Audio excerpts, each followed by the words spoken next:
Alright, so I do Miata videos, but one of my other cars is a 2010 Mazda 3, second generation Mazda 3. This is the Grand Touring hatchback and has the 2.5, just for your own reference if you're referring to this video to do this on your own vehicle. So it's a great car, but I have had a couple little issues, mostly some minor electrical things that have happened. So for one, my sunroof switch has stopped working on mine. So I didn't want my sunroof to get stuck open. It was something that I used a lot in the summertime. So I went ahead and wanted to replace that switch. Now to replace the switch, you have to replace the entire dome light assembly. So I wanted to show a video how to do that here. So first of all, you're not looking at the roof of the Mazda 3 right now. I've already taken the dome light out so I could show you how to do it yourself. So this is actually the replacement here, but I'm going to show you the original that I took out, because you need to see a few things here. Okay, so there are 4 tabs that you'll need to release after you take these lens covers off. And to take these lens covers off, you'll just need something like a really small precision flathead screwdriver to pop those lenses off. And if you're replacing this anyways, don't worry about scratching those lenses, because this thing is going to be trash. So you're just going to pop those off, and there's one tab right up here, this plastic tab. And what you're going to do is pry that tab. Well, you can see I cracked it.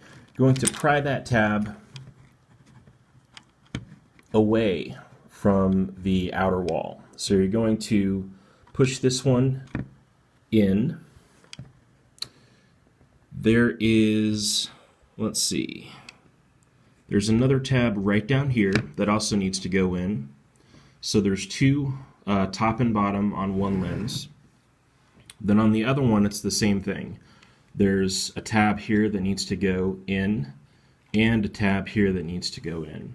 Now what I did, since I was holding a light inside my car while I was holding a screwdriver, and it does help to kind of have an extra set of hands, what I did is I actually used a popsicle stick. I pried one tab down, wedged a stick in there, pried another one down, and then that allowed me to release one side of it.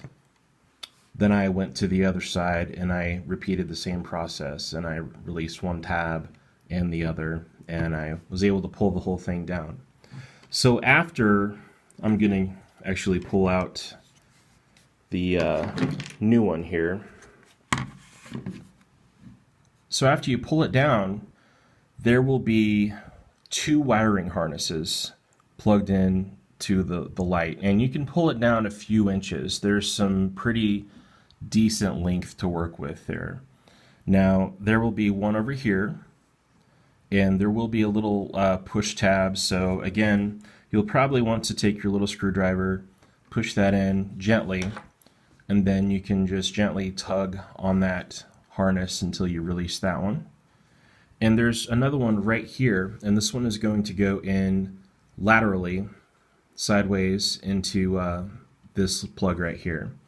And this tab is going to be on the top, and you'll push down on that one to release it. To take this out, to take this whole unit out, there were just those 4 tabs under those lenses. There weren't any screws to release. You see some things here that look like screw holes. I didn't have to take out any screws to take this out. It was really easy. It just takes a little patience, and just look for those tabs and take your time, and it'll drop right down. Unplug those. Before you unplug these, it's always recommended that you disconnect the negative terminal of your battery before you do anything electrical. At the very least, turn your lights off. Make sure that the interior lights of your car are off, so there's no power being triggered through that wiring. But I definitely recommend just disconnect the negative terminal of your battery. Better to be safe. Okay, it's really no big deal. This whole job is so much easier once you get started, and a lot of people take their cars to the dealership for things like this. I ordered this replacement part on Amazon for 60 bucks. Just do it yourself. You'll be glad you did. Okay, so you've taken the part out. So I'm going to go back to the original here. Now, if you have the same model car that I did, which is the Grand Touring model, you're going to have an accent light here. Okay, this is the blue light that shines down right over your shifter, right there. If you don't have to replace this, because the part that you order is most likely not going to come with it. Okay, it's set up for it, but there isn't actually a bulb in there, at least for the part that I got. And my part did come from a Mazda dealership. So I am going to transfer this one over to that one. So flip it over, and you'll see it's right here. It is this whole black unit. You will need to unplug the harness for it. It's going to be plugged in right over here. Okay, so you're going to push a little tab in there, unplug that, and you will see it is these two L-shaped, on the gray part of the plastic here, these two L-shaped sections are actually holding this whole black part in place. So you're going to, I already loosened up one of those. It's a little hard to hold the camera and do both at the same time, so I'm actually going to pause this video while I take that out and move it to the other one. Alright, so here's what it looks like. This is your blue LED accent light that shines down over your shifter. It's a pretty small unit. You don't have to replace this to make your dome light functional, but I would like my car to have all the original functionality that it came with, so I'm just going to put this one back in. So this is the new dome light that I ordered. Again, I'm doing this one-handed. There you go. It's in. It just snaps right in place. There's a little clip that holds the wiring. Transfer complete. It's in. So here I am back in the car. I'm actually about to plug everything back in and snap it back into place. But I am going to make one minor modification, if you want to call it a modification, before I put it back in place. So I'm into auto sound. I guess you could say I have a subwoofer in this car. I get a little buzzing around here. And while this thing is out, before I snap it back in place, I'm going to use some of this felt tape. So this tape you can buy at a hardware store. You can order this on Amazon too. So this stuff is meant for wire wrap, to wrap around harnesses. You can use this on plastic panels that come into contact with each other if there's any buzzing or vibrating going on. It's really handy stuff.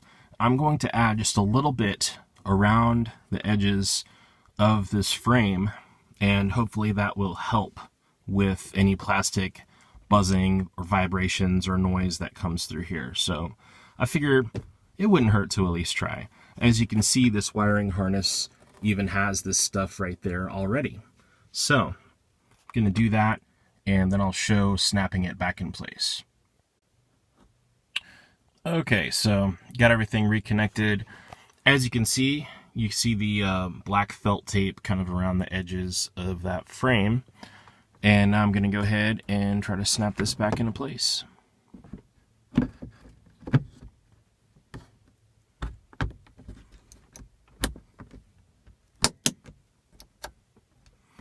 Alright, sorry about the camera work here. So yeah, it is securely snapped back in place. With the use of that felt around the edges, it actually felt like a tighter fit too, which is a good thing because my old one actually was loose and it felt like it moved around a bit. So this snapped in place and it's very secure. It feels really good. Little test of the lights here. Yeah, so we're in business, man. I'm pretty happy about this. Like I said, this is about a $60 part, And all in all, I have spent maybe 10 minutes swapping these out and making the video. So there you go. Don't be afraid to try this yourself. It's pretty easy. Hope that helps.